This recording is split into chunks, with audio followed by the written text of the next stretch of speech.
The mountain's interior was hollow, I discovered, and graced with soaring architecture unique to its creators. As with the outer facade, these balconies and galleries could only be reached by those gifted with flight. With only my ruined wings to carry me, this towering labyrinth seemed impassable, while the object of my quest lay just beyond my grasp. For here, suspended at the apex of the chamber, was the threshold that surely led to the great vampire himself. I didn't know whether Janos Audron was the monster depicted in the stronghold, or one of the noble creatures memorialized among the ruins of the ancient vampires. But I didn't care. Demon or angel, he alone held the key to my destiny.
Audron?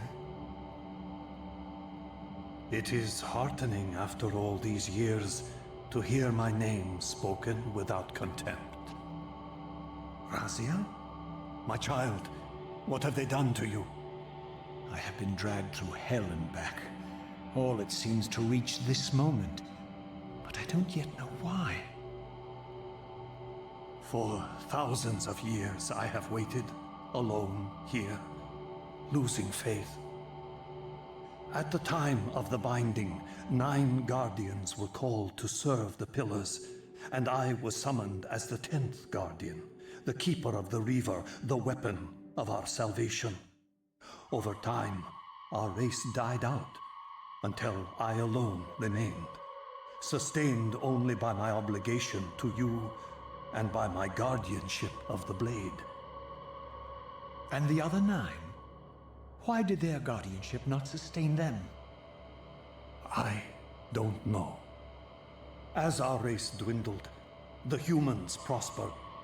I have watched over the centuries as our history faded into myth and finally receded altogether. The humans have forgotten us entirely and claimed the pillars for themselves, wholly ignorant of their true purpose. To them, I am merely a devil, the origin of their vampire plague. Why would the pillars summon human guardians then, if they are meant to be served by vampires? The pillars choose their guardians from birth, Raziel, and vampires are no longer born. This is the crux of our dilemma, and this is the terrible irony. With their vampire purge, the members of the Circle have assaulted the very architects of the pillars they are sworn to protect. They have embarked on a treacherous path. With every vampire they kill, the humans are slitting their own throats. They know I'm up here, beyond their reach, and it terrifies them. You can see how they flaunt their kills to torment me, or perhaps simply to lure me out. They have this foolish notion that destroying me will somehow topple our entire bloodline. Thankfully, we're not that fragile. I've seen them mustering their forces in the village below. Yes. I don't know what they're plotting, but I fear our time may be bitterly short. Mankind seems to have brought you only torment and grief. You must hate them. They fear what they don't understand, and they despise what they fear. But no, I do not hate them. Vorador does. He has suffered much. He cannot forgive them. Should they be forgiven? They don't understand what they're doing. They are simply unenlightened and vulnerable to manipulation. So, it's all true then, what Kain and Vorador have told me. I really am some kind of unholy vampire messiah. Unholy? No. Messiah, perhaps. I don't like that word. It smells of martyrdom. Raziel, your role in this world's destiny is more crucial and more benevolent than you've allowed yourself to believe. Your journey will not be easy. Dark powers are allied against you. But I think you already know this. You appear to have been cruelly tested. The binding must be secured, Raziel. The pillars are the lock.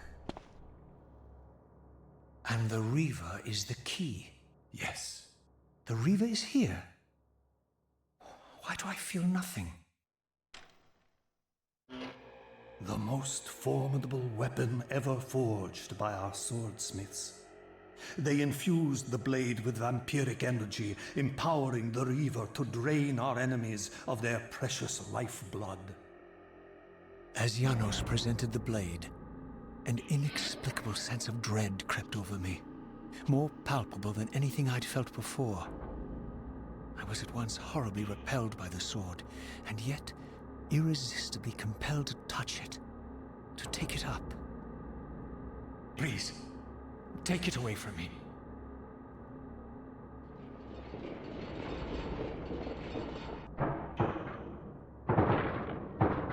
I fear you have been followed.